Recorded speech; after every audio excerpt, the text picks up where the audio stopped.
اس کی وجہ ہے مولوی حضرات، اس کی وجہ آرٹسٹ اور میوزک انڈسٹری نہیں ہے. میں نے برے کام بھی بہت کروائے ہیں. ابے یار یہاں نیریٹو ابھی تک یہ ہے میوزک حرام ہے، وہاں آپ میوزک کے ایکسیل کرنے کی بات کر رہے ہیں. فیملیز خود چاہتی ہیں کہ ان کی کوئی لڑائی ہو تو ہم انوالو ہوں. فیس بک آپ کو پیسے کیوں بھیج رہا ہے؟ میں نے کہا کیونکہ میں ایک کانٹینٹ کریٹر ہوں.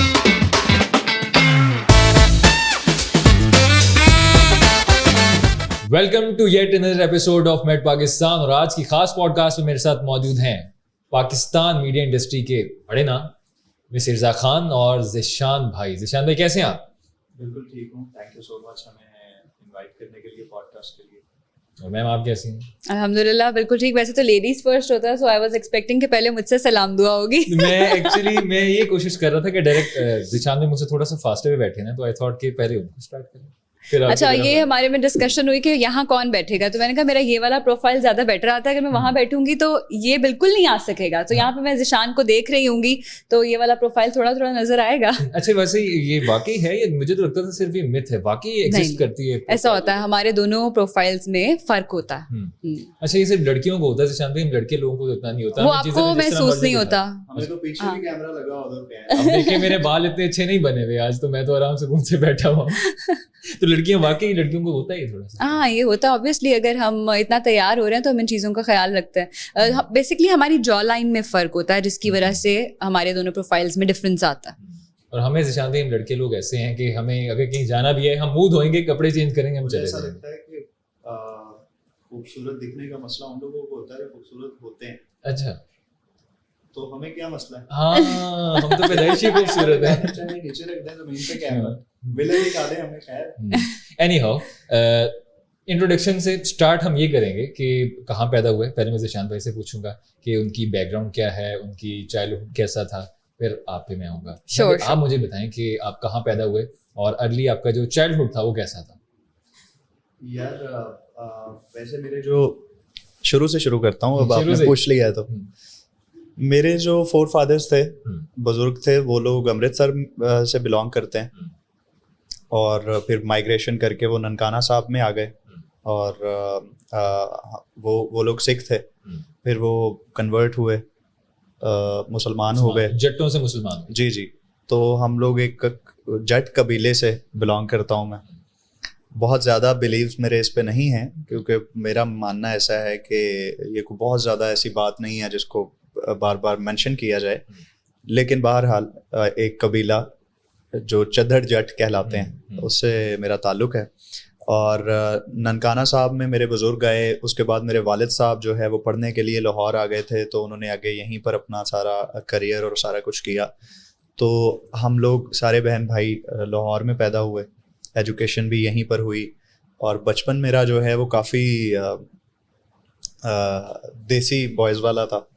گورنمنٹ اسکول میں نے ایکسپیرینس کیا، پرائیویٹ اسکولز ایکسپیرینس کیے، اور بہت سارا کچھ ایسا سیکھنے کو ملا جو شاید مجھے آج ایک ماڈرن دور میں جو بڑے کہ ایسے اسکولز ہیں جو بڑے مشہور ہیں، تو مجھے محسوس ہوا، کیونکہ میں نے ورک شاپس کی ہیں ان اسکولز میں، تو مجھے ایسا لگا کہ اگر میں ان اسکولز میں ہوتا تو بہت سارے ایکسپیرینسز، بہت ساری چیزیں میں شاید مس کر جاتا. تو میں بہت خوشی محسوس کرتا ہوں سوچ کے کہ میں نے جو بچپن گزارا وہ بہترین تھا. اس میں جو آبزرویشن اور جو ایکسپیرینسز میں نے کیے وہ شاید کسی بڑے ہائی فائی اسکول میں مجھے میسر ہی نہیں آتے، اور میرا چیزوں کو دیکھنے کا، سمجھنے کا نظریہ بڑا مختلف ہوتا.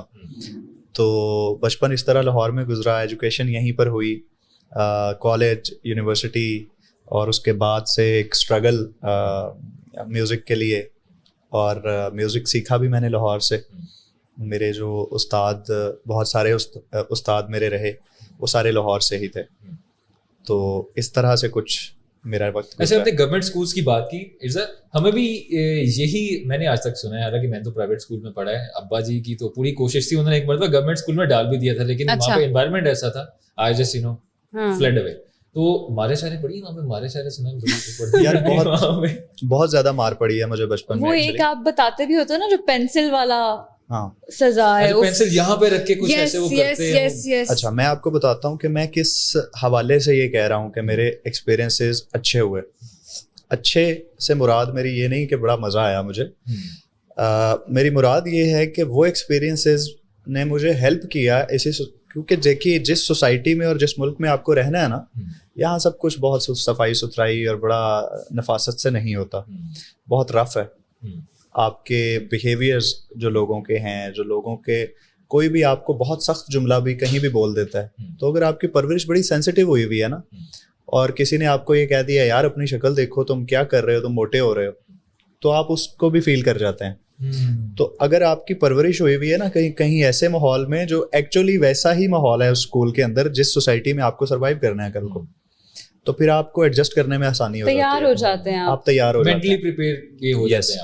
اب یہ ہائی فائی اسکولس کے خلاف نہیں ہوں, وہ بہت اچھے ہیں, اور ادھر جو ظاہر ہے جو تعلیم بچوں کی ہوتی ہے جہاں پہ برگرز وغیرہ پڑھتے ہیں تو وہ اچھا ہے, لیکن وہ نقصان اس کا کہاں پر دیکھنے کو ملتا ہے, وہ برگرز جب تیار ہو جاتے ہیں نا تو وہ ایک ایسی سوسائٹی میں لینڈ کرتے ہیں جو برگر نہیں ہے, اور وہ اوور سینسٹیو ہوتا ہے. ٹھیک ہے, وہ رف ہیں, وہ رف لوگ ہیں, ان کی رائے بڑی سخت ہے, وہ سخت جملے بولتے ہیں, وہ لوگوں کو بڑی رفلی ٹریٹ کرتے ہیں. تو پھر یہ جو سینسٹیو لوگ ہوتے ہیں نا, تو وہ ان کو مسئلہ مسائل شروع ہو جاتے ہیں, کیونکہ وہ بہت سینسٹیو بڑے کیے جاتے ہیں. ان کا براٹ اپ ایسے نفاست سے, کوئی اونچا نہیں بولے گا, کوئی غلط بات نہیں آپ کو بولے گا, کبھی گالی نہیں سنی ہوتی کسی نے, کچھ نہیں, بد تعریفی نہیں سنی ہوتی, انکار نہیں سنا ہوتا. تو جب وہ سوسائٹی میں آتے ہیں نا, تو پھر ان کو کمپیریٹیولی زیادہ مسائل دیکھنے پڑتے ہیں ایک ایسے بچے سے جو انہی ریالٹی چیکس میں بڑا ہوا ہے, رائٹ. تو میں اپنے انفرادی طور پہ کہہ رہا ہوں, میں یہ نہیں کہہ رہا کہ کلیکٹیولی ایسا ہی ہونا چاہیے, میں یہ کہہ رہا ہوں کہ مجھے بڑا فائدہ ہوا گورنمنٹ اسکول ایکسپیرینس کرنے کا. اس کے بعد جو پرائیویٹ اسکول تھا وہ بھی کوئی بہت بڑا ہائی فائی اسکول نہیں تھا, وہ بس ایک محلے کا پرائیویٹ اسکول تھا, رائٹ, جس کے اوپر باہر لکھا ہوتا ہے نا انگلش میڈیم, اندر اردو میڈیم ہی چل رہا ہے. Yes exactly. تو وہ بھی کوئی ایسا پرائیویٹ اسکول نہیں تھا کہ جس میں کہ وہ برگر بنایا جائے آپ کو, یا بلکہ یہ غیر مناسب لفظ ہے, جس میں آپ کو سینسٹیو بنایا جائے. وہاں بھی ہمیں مار بھی پڑتی تھی, ٹھیک ہے, سرکاری اسکولوں میں تو پڑتی ہی ہے بہرحال, لیکن پرائیویٹ اسکولوں میں بھی یہ تھا کہ آپ کو وہ ٹیچر یہاں پر پینسل ڈال دیتے تھے, اور اس کے بعد یہ انگلیاں آپ کی ایسے پکڑ لیتے تھے اور پینسل گھماتے تھے. تو وہ یہ جو ہڈیاں ہیں نا آپ کی انگلیوں کی, یہ کرش ہو جاتی تھی, ٹھیک ہے. اس کے بعد کان پکڑنے کا پتہ ہے, مرغا بنا کے اوپر اینٹیں رکھ دینا, صحیح ہے. یہ کچھ ایسے تشدد ہیں جو مرغے تک تو ٹھیک ہے, یہ اوپر اینٹیں والا, ہاں یہ اس کی بھی اگلی وہ سپرلیٹو ہے, یہ اس کی سزا کا نیکسٹ ڈگری کا ٹارچر کہا جا سکتا ہے. تو یہ ساری چیزیں ہم نے دیکھی ہیں. پھر دوسرا یہ کہ میں تائیکوانڈو کراٹے کا پلیئر تھا. وہ ہم چار بھائی ہیں, تو چاروں بھائی ہم لوگ, یہ تو میرے بڑے بھائی میرے کوچ تھے جو سب سے بڑے بھائی ہیں, تو ان کے بہت سارے اسٹوڈنٹس تھے جن کو وہ سکھاتے تھے. ان سے مجھے بڑی مار پڑی ہے. مار اس لیے پڑی ہے کہ وہ جو ایکسرسائز کروا رہے ہوتے تھے ہمیں, اس میں وہ دوسرے بچوں کے لیے مثال قائم کرنے کے لیے کہ کہیں وہ یہ نہ سمجھیں کہ اپنے بھائی کو یہ کوئی فیور کرتا ہے یا نرم گوشہ رکھتا ہے اس کے لیے. وہ میں اگر کوئی غلطی کرتا تھا یا کسی فائٹ میں کوئی اچھی پرفارمنس نہیں دیتا تھا, تو وہ جو تائیکوانڈو میں ہمیں بیلٹ پہنائے جاتے ہیں, وہ ڈفرینٹ کلرز ہوتے ہیں, وہ ڈفرینٹ آپ کو لیولز پہ ملتے ہیں. تو وہ بیلٹ ہوتا تو کپڑے کا, جینس کا جو کپڑا ہے, لیکن اس میں اتنی سلائیاں لگی ہوتی ہیں دھاگے کی کہ وہ بڑا سخت ہو جاتا ہے. تو وہ مارتے تھے, اس سے آپ کو مارتے تھے دوسروں کو سبق دینے کے لیے کہ یہ تو اپنے بھائی ہونے کا پھر زیادہ نقصان نہیں ہوتا. نہیں, انہوں نے مجھے ٹرین کیا, رائٹ. اس کے بعد پھر میں بیسٹ پلیئر تھا ان کا. میں نے نیشنل تک جا کے کھیلا, میں اپنے کالج کی طرف سے لڑتا رہا کمپٹیشنز اور چیمپئن شپس, اور میں نے جیتی. اس کلاس میں 60-70 بوائز تھے, اس میں سے 6-8 تھے جو اس لیول کو ٹچ کر سکے, اور وہ سارے وہی تھے جن کے ساتھ کوچ نے تھوڑا سا سختی سے پیش آئے تھے اور ان کو سیریسلی ٹرین کرنے کی کوشش کی تھی. باقی جو ہر چیز کو ایزی لینا نا, میرا نہیں خیال کہ آپ وہ چیز اچیو کر سکتے ہیں جب تک آپ کو مشکلات پیش نہیں آ رہی اس میں. کہتے ہیں نا کہ آپ کی ہمیشہ گروتھ ہوتی ہے وہ مشکل ٹائم میں ہوتی ہے, جب آپ کمفرٹ زون میں آ جاتے ہو آپ کی گروتھ کا جو پروسیس ہے it just stop right there. ہاں, سو میرا تو کافی اچھا اسکولنگ کا اور ایک محلے میں بڑا ہونے کا ایکسپیرینس جو تھا نہایت میرے لیے فائدہ مند رہا. مجھے آج ایسا لگتا ہے اپنے لیے, اور میں نے اس چیز کو بڑا انجوائے کیا اس ٹائم پہ بھی, اور جو بھی تھا مار پڑتی تھی یا جو بھی ہوتا تھا میں اسی کلچر کا حصہ تھا.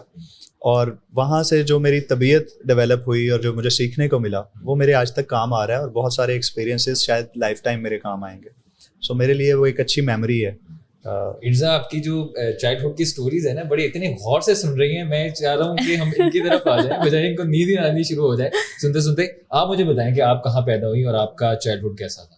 میں لاہور میں پیدا ہوئی تھی. تسی لاہوری ہو؟ ہاں جی, میں لاہوری ہوں, پکی لاہوری. تھوڑے نام دے نال تے خان لکھا ہوا ہے. آئی گیس جو میرے فور فادرس میں سے کچھ تھے وہ مائگریٹ ہوئے ہوں گے یہاں پہ, لیکن جتنا مجھے پتہ ہے میری نانی, نانا, دادی, دادا وہ لوگ تو لاہور کے ہی ہیں سارے. اور میری نانو اکثر مجھے بتاتی ہوتی ہیں کہ وہ بہت چھوٹی تھیں جب وہ لوگ امرتسر سے یہاں پر مائگریٹ ہو کر آ گئے تھے, اس کے بعد سے وہ لوگ لاہور میں ہی رہ رہے تھے. ان کے بھی انسیسٹرز امرتسر سے آئے ہیں, آپ کے بھی. ہمارے والے میرے خیال سے جلندھر سے آئے تھے, ہم بھی پنجابی ہیں پیچھے سے, وہ جو ہوتے ہیں نا سکھ, تو خیر وی آل اینڈڈ اپ ان لاہور. ہاں جی.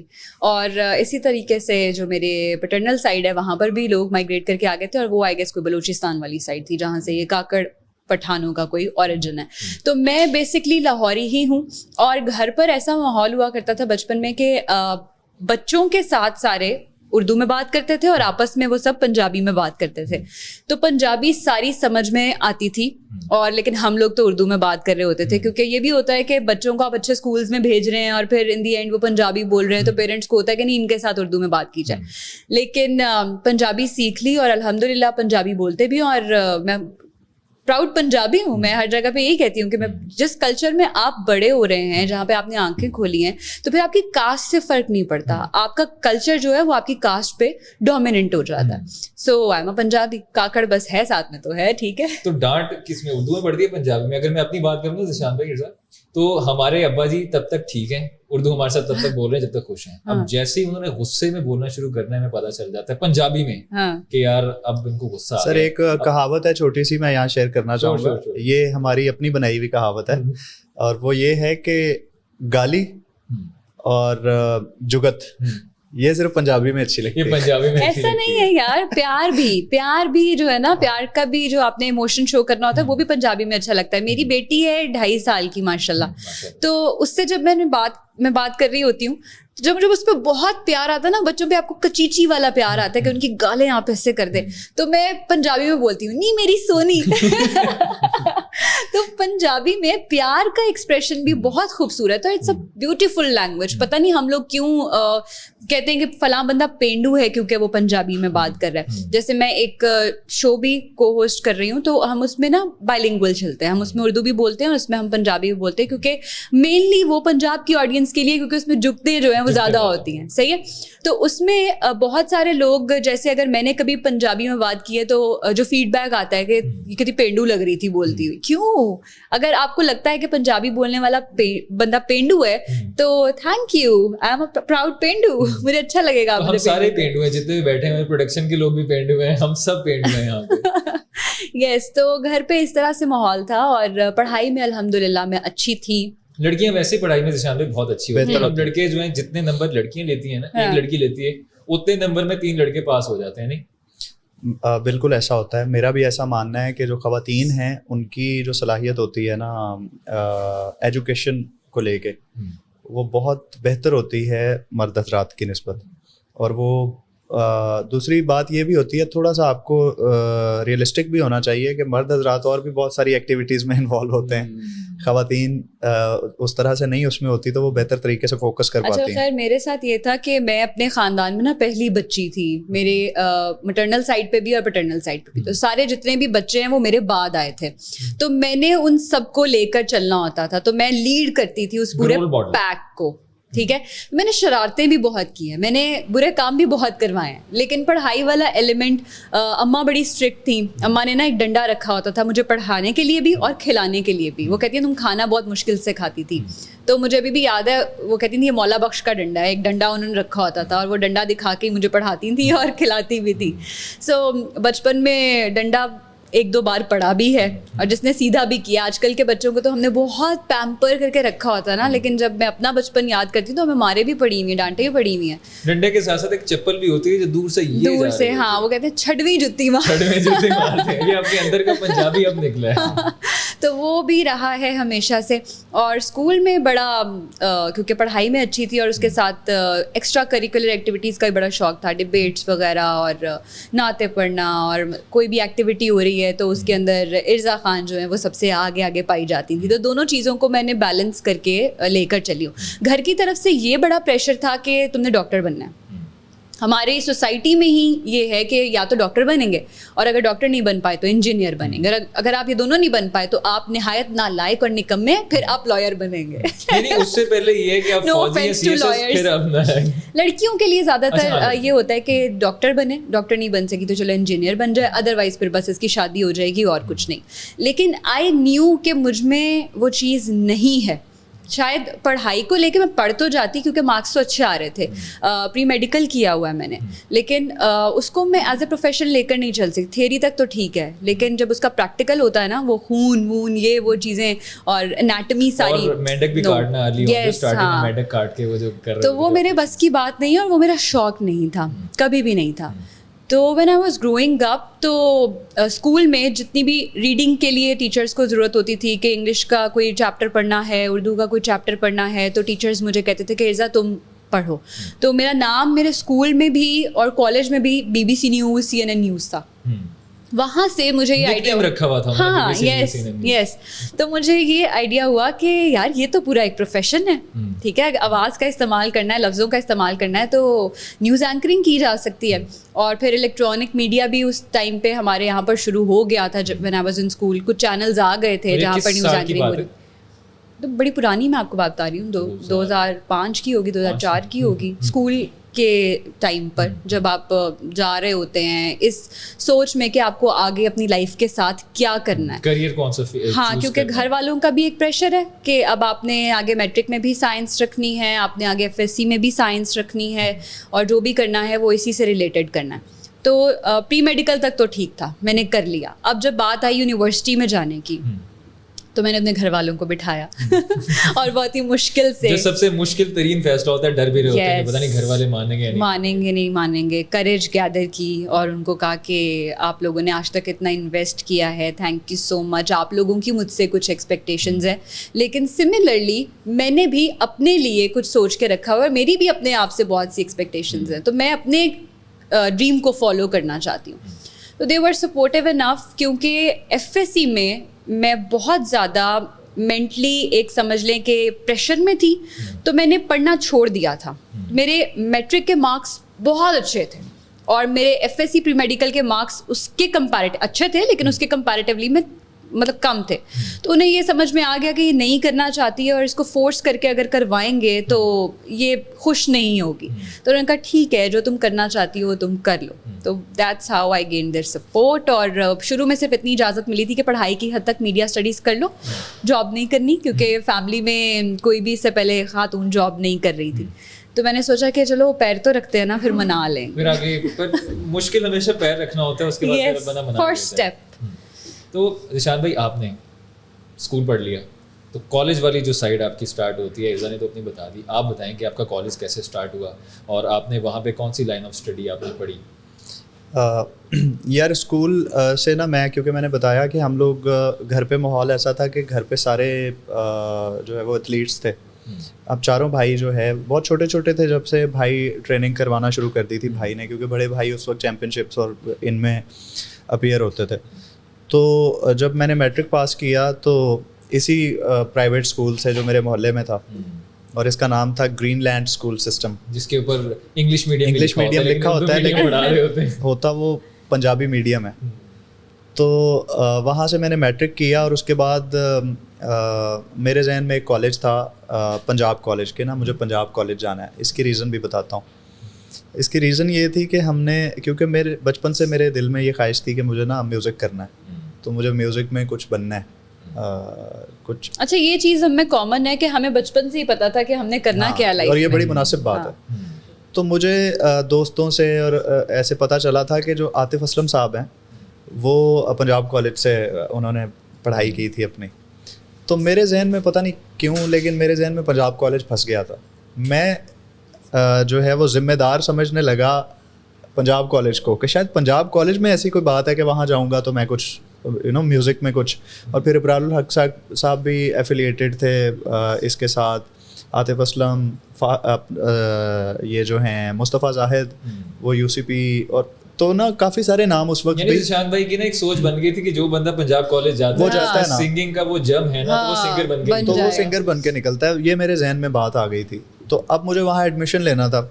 تو جب ہم وہاں گئے تو اس کی نا فیسز بہت زیادہ تھی. اور پھر مجھے جب میں وہ فارم لے رہا تھا ایڈمیشن کا تو پتہ چلا کہ یہاں پر ایک اسپورٹس کی بیس پر آپ کو اسکالرشپ بھی آفر کرتے ہیں یہ لوگ. تو میں نے کہا یار ٹرائی کرنے میں کیا حرج ہے, میں تو بچپن سے تائیکوانڈو کر رہا ہوں. تو میں نے نا وہ اس میں فل کر دیا کہ میں اس میں اپلائی کرنا چاہتا ہوں. تائیکوانڈو کی آپشن تھی کہ اس میں آپ آ سکتے ہیں. تو میں نے وہ آڈیشن دیا وہاں پر, وہ فائٹ شائٹ کروائی انہوں نے. تو انہیں لگا کہ ہاں یار, تو مجھے اسکالرشپ آفر ہو گئی. اور میں نے آئی کام وہاں سے کیا, پنجاب گروپ آف کالجز سے. وہ ساتھ ساتھ آئی کام چل رہا تھا. اور میوزک جب میں وہاں گیا تو وہ جو میرے ذہن میں ایک خیال تھا کہ یہاں پر تو میوزک کے بڑے مواقع ہوں گے اور آپ کو چانسز ملیں گے, ایسی کوئی بھی چیز نہیں تھی وہاں.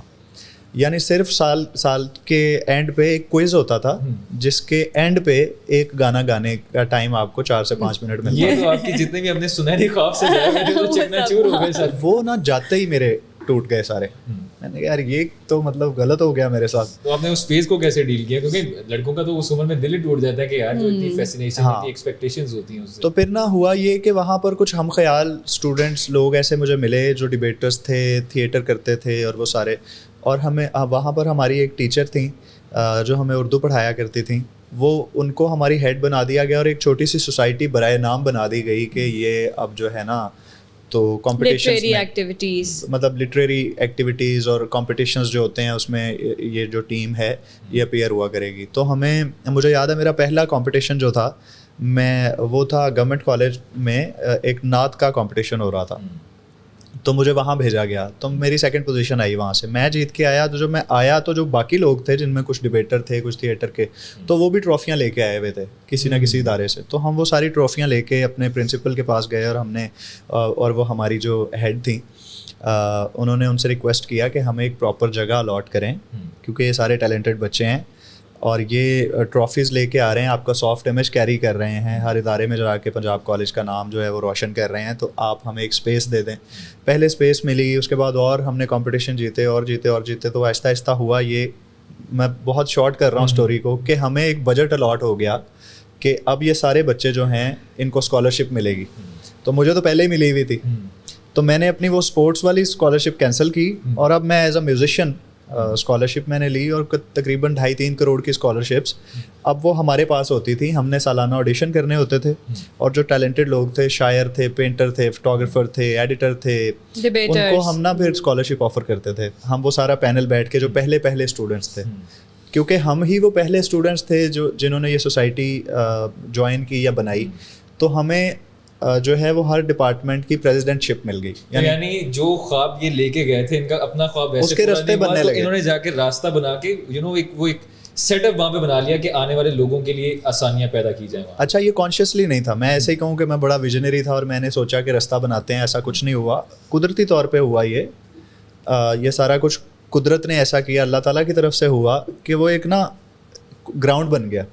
تو اب کیا ہوا کہ اب جو سال کے اینڈ پہ ایک کوئز ہوا کرتا تھا نا, تو اب ایک سال میں 14-15 ایونٹ ہوتے. 14 اگست پہ الگ ایک ایونٹ ہو رہا ہے جس میں میوزک پرفارمنس ہے, جس میں ڈبیٹس بھی ہو رہی ہیں, شاعری بھی ہو رہی ہے, جو ہے وہ کوئی ایسا ڈے آ گیا ہے کوئی, تو اس پہ کوئی نہ کوئی پروگرام رکھا جاتا ہے, پہ کوئی بھی جو فیسٹیولز آتے ہیں اس پہ رکھا جاتا تھا.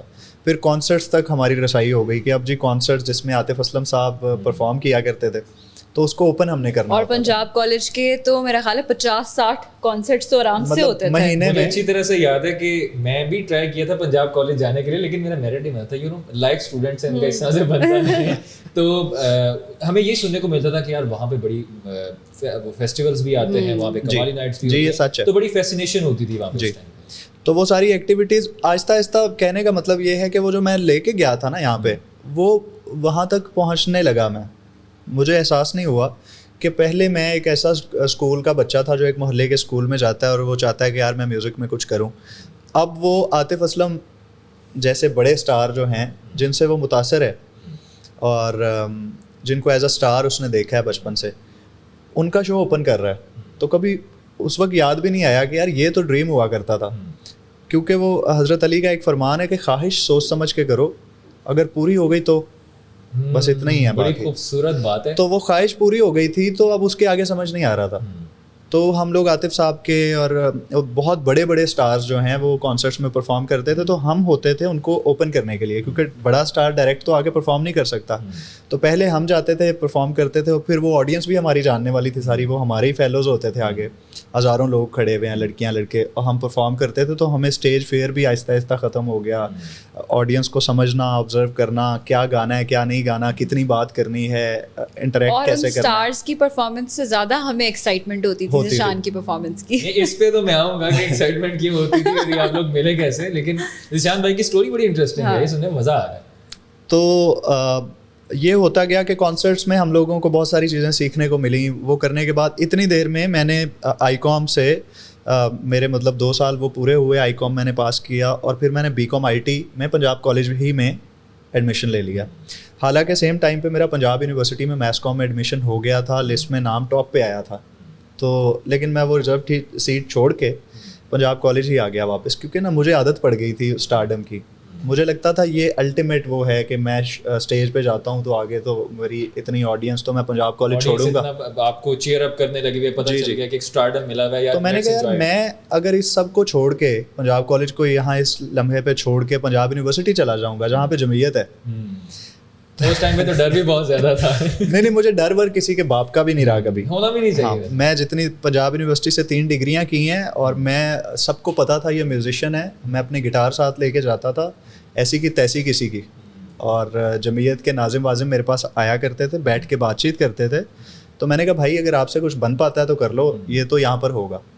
اور اس بات کے لیے میں مشہور ہوں اپنی یونیورسٹی میں. اور ہونا چاہیے, کیونکہ کوئی بھی آپ کسی بندے کو اجازت نہیں ہونی چاہیے کہ اپنی جو رائے ہے وہ کسی پہ فورسبلی اس کو انفورس کرے. سر مسئلہ پتہ ہے کیا, میں آپ کو نا ان شارٹ اسٹوری بتاتا ہوں. یہاں پر نا آج کل مسئلہ یہ ہے کہ لوگوں کو اپنی دنیا اور آپ کی آخرت کی بہت فکر ہے. بالکل ٹھیک ہے, وہ سب خود کر رہے ہوتے تھے, وہی جمعیت کے ناظم فلانا یہ وہ سب کچھ کر رہے ہوتے تھے جس کے اوپر وہ لڑائیاں کر رہے ہوتے تھے. وہ صرف ایک پولیٹیکل فیس سیونگ ہوتی تھی کہ ہم نے اس لڑکے کو ضرور پٹائی کرنی ہے جو لڑکی کے ساتھ کھڑا ہوگا. وہ تو 4 5 6 سال وہاں گزارنے کے بعد مجھے آئیڈیا ہوا کہ وہ خود بھی یہی سب کچھ کرتے تھے. وہ پنجاب یونیورسٹی میں ایک ڈفرینٹ انسان ہوتے تھے, لیکن رات کو جب برکت مارکیٹ میں ہم چائے پینے بیٹھتے تھے تو وہی بندہ بہت ڈفرینٹ ہوتا تھا.